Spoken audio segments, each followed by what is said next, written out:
तो आप संघर्ष कहां से कीजिएगा? अगर संघर्ष नहीं कीजिएगा न्याय कहां से मिलेगा? सोचने वाला चीज है। अब बात करते हैं हेल्थ सेक्टर की। हेल्थ सेक्टर की दीदी डॉक्टर दीदी बैठी हुई है यहाँ पर। हमारे यहाँ झारखंड में सबसे गिरा हुआ व्यवस्था है तो हेल्थ सेक्टर की व्यवस्था है। आज हमारे पास 10,000 डॉक्टर पर एक इलाज की व्यवस्था है, 10,000 लोगों पर एक डॉक्टर है। जब WHO वर्ल्ड हेल्थ ऑर्गेनाइजेशन कहती है कि कम से कम 1,000 लोगों पर एक व्यक्ति होना चाहिए, 1,000 लोगों पर एक डॉक्टर होना चाहिए, लेकिन नहीं, आपका मरेगा ना कोई स्थिति नहीं।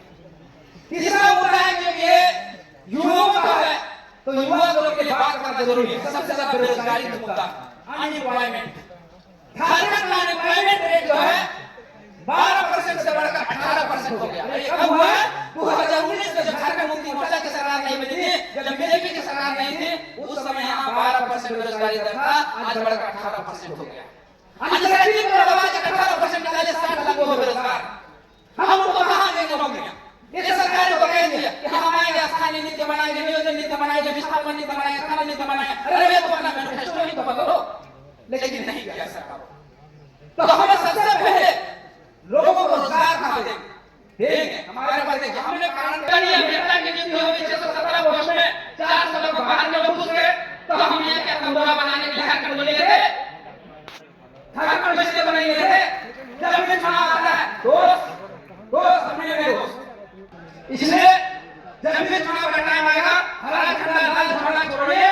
अगर हमारी विचारधारा सही लगती है, हमारी नीति सही लगती है तो हमें साथ दीजिए। जयकारा लगाने की जरूरत नहीं है। जयराम माधो जिंदाबाद, मोतीलाल माधो जिंदाबाद, फरहान खान जिंदाबाद करने की जरूरत नहीं है। हम तो मसीहा नहीं जो हमारे जिंदाबाद कर रहे हैं। हम केवल आपको नीतियां बताने आए, आपको सिद्धांत बताने आए हैं। अगर उसका अगर आपकी लड़ाई है, ये नीति आपकी है, ये सिद्धांत आपकी है, हमारा समर्थन कीजिए और एक बार समर्थन कीजिए। अगर हम नहीं बना पाए तो दूसरा बार उठा के फेंक दीजिए, लेकिन एक बार जरूर समर्थन कीजिए आप। और बिना जातवाद में बटे, धर्मवाद में बटे, पूंजीवाद में बटे, परिवारवाद में बटे हुए इस एक काम को करना पड़ेगा। और इसके अलावा आपके पास कोई विकल्प नहीं है। क्यों? क्योंकि आपने आजसू को भी देखा, बीजेपी को भी देखा और कांग्रेस को भी देखा। एक मुद्दा सबसे बड़ा आदिवासी भाइयों ने उठाया, सरना धर्म कोड का। सरना धर्म कोड पे बात करना जरूरी है। भाई सरना धर्म कोड किसने लाया? हेमंत सोरेन की सरकार ने लाया। कब लाया?